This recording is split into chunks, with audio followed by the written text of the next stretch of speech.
para tirar todas as dúvidas e levarmos esse assunto já para uma seriedade, porque realmente é algo que parece até algo engraçado, mas é algo muito sério, porque quem sofre disso tem que fazer tratamento, tem que sair dessa, porque viver assim não dá. A gente vai falar um pouquinho melhor sobre isso e vamos chamar aqui ao palco do Momento Jovem para discutir a psicóloga Aline Lisboa. Por gentileza, pode entrar? Olá! Tudo bem? Tudo bem. Pode se assentar, Olá, fique à olá. vontade. Obrigada. Doutora, vamos falar então sobre o TOC, tá certo, né? O transtorno obsessivo compulsivo, é isso. Transtorno obsessivo compulsivo. E o que é isso? Então, como vocês falaram, né, é algo que traz muito sofrimento. Às vezes a gente olha com um olhar de brincadeira, mas assim, ela é percebida pela Organização Mundial da Saúde como uma das 10 doenças mais incapacitantes, né? E cerca de mais ou menos 2 a 3% da população sofre com isso.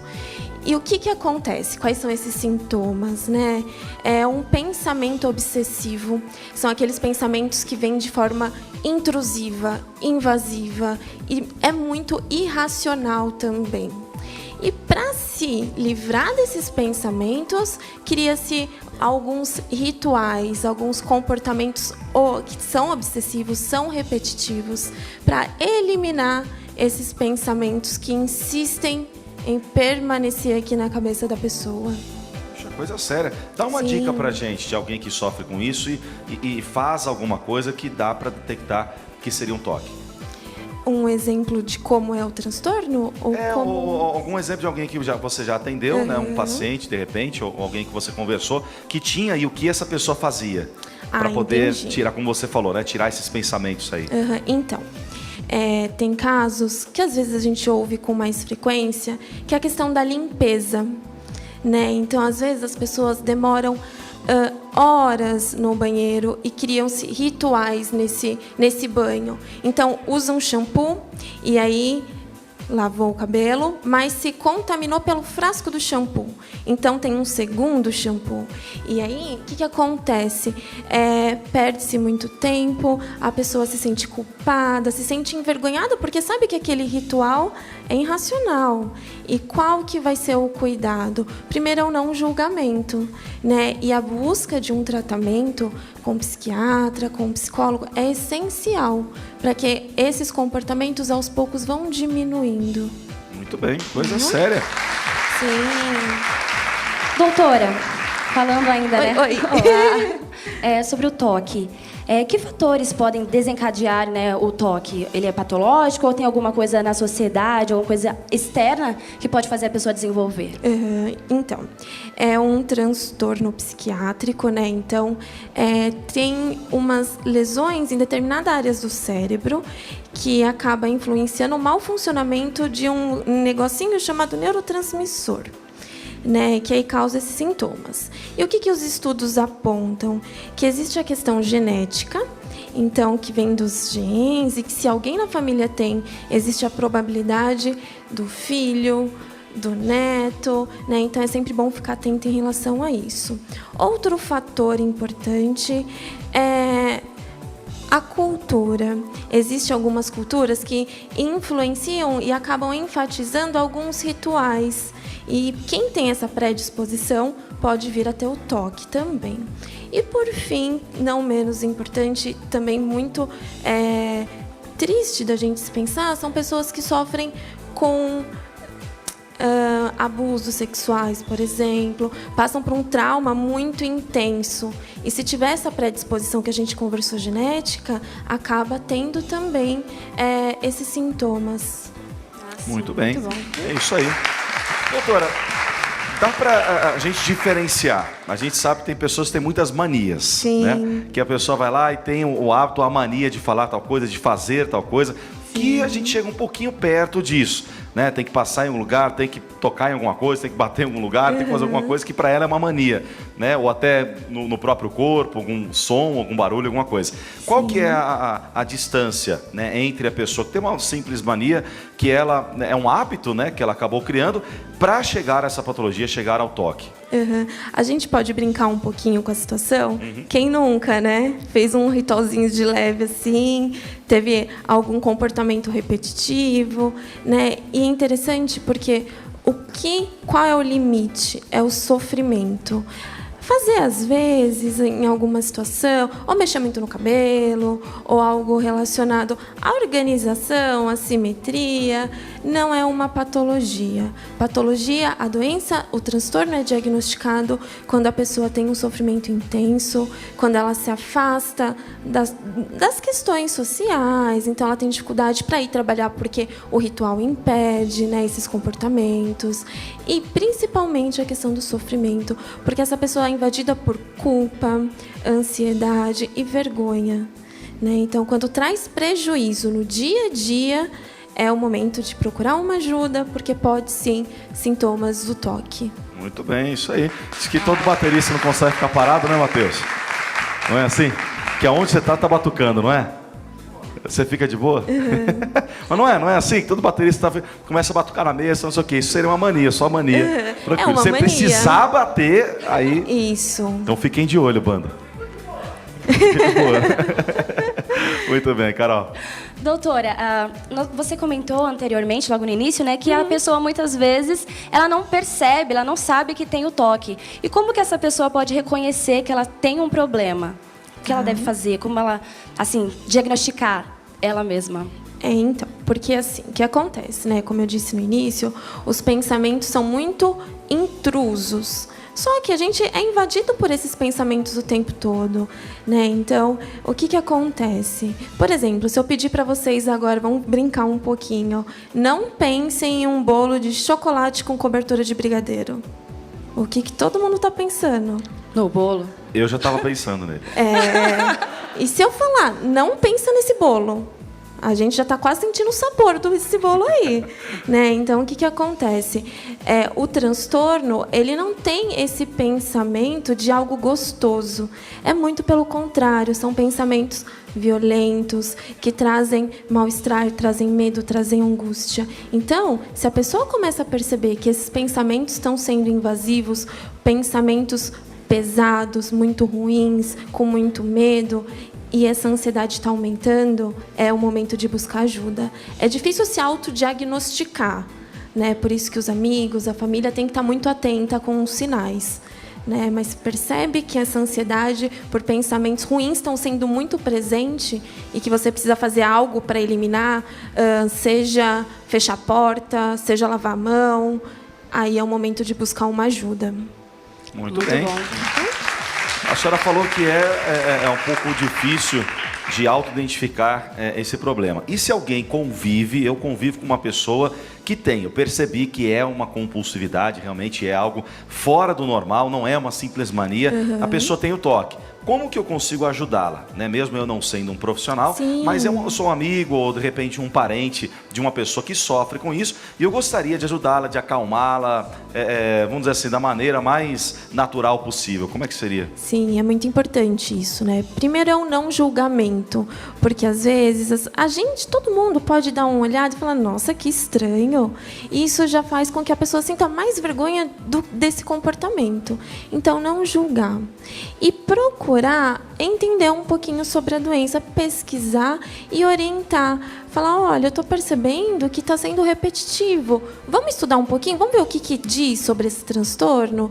E auxiliar em busca de um acompanhamento tanto com o psiquiatra quanto com o psicólogo. Isso não pode ser um constrangimento para pessoas, você está identificando.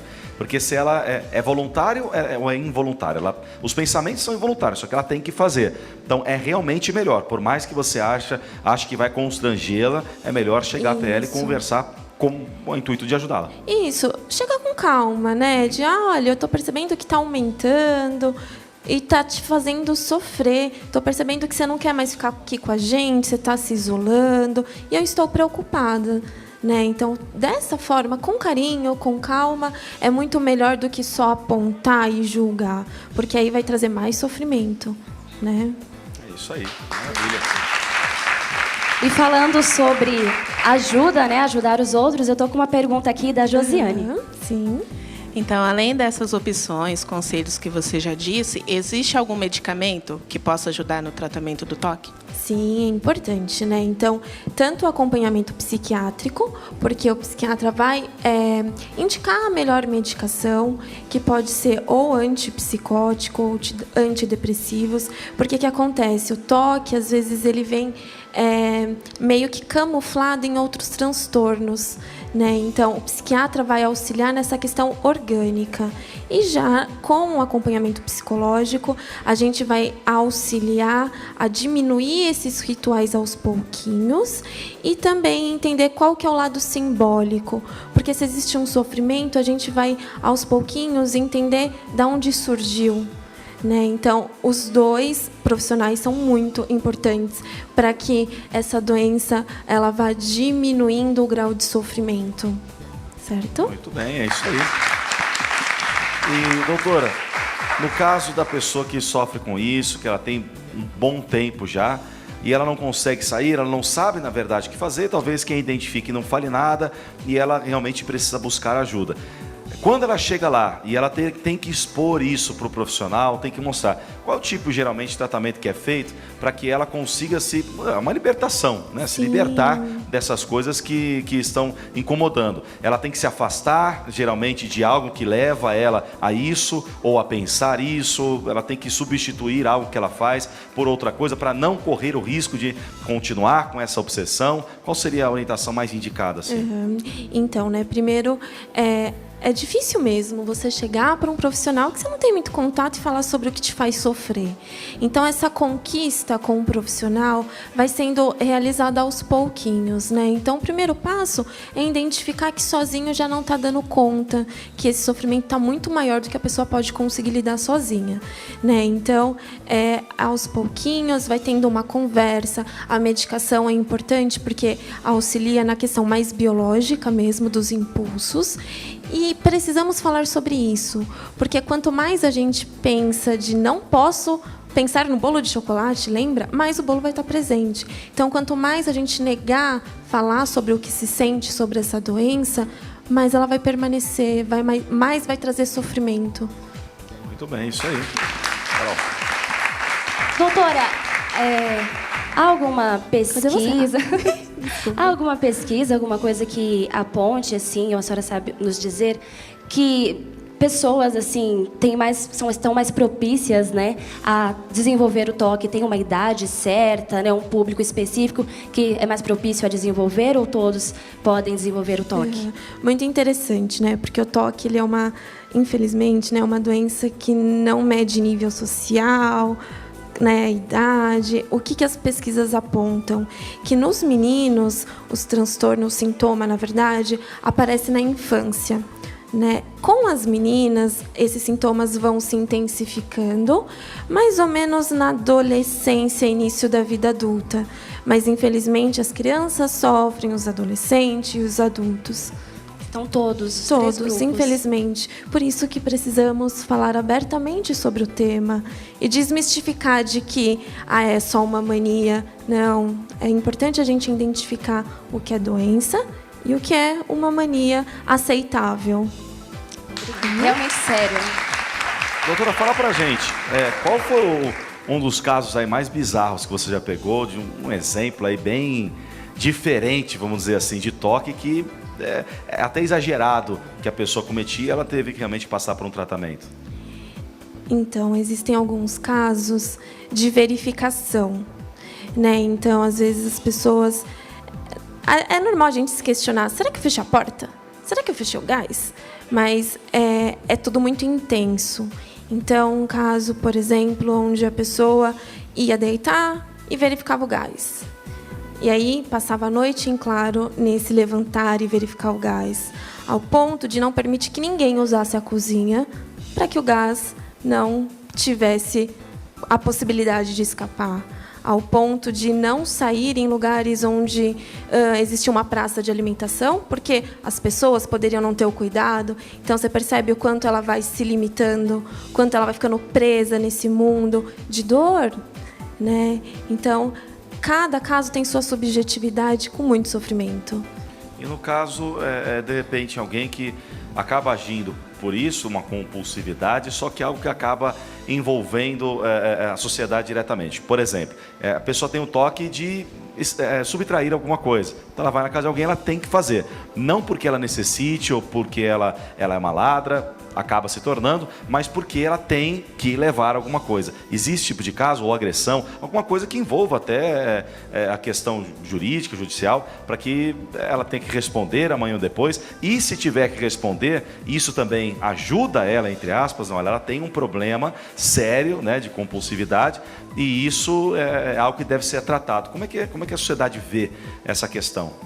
Então, é muito interessante porque existe um olhar muito preconceituoso por não entender o que de fato é o transtorno, né? Então, é porque depende de cada caso, é muito específico, né? E o que acontece, como eu disse um pouquinho anterior, é um transtorno também de ansiedade, e outros podem estar envolvidos, como o que você comentou, de dar uma subtraída mesmo sem a necessidade, né? Então, o quanto é importante justamente para essa pessoa não se expor e não correr esse risco. Então, quando a pessoa tem o toque, ela não faz por maldade, é justamente para evitar esse comportamento. Então, às vezes, tem pensamentos de agressividade, que ela pode ou machucar o outro ou se machucar. E ela cria comportamento e acaba se afastando da sociedade também, né? Então, precisamos ir com calma e não julgar, como a gente conversou.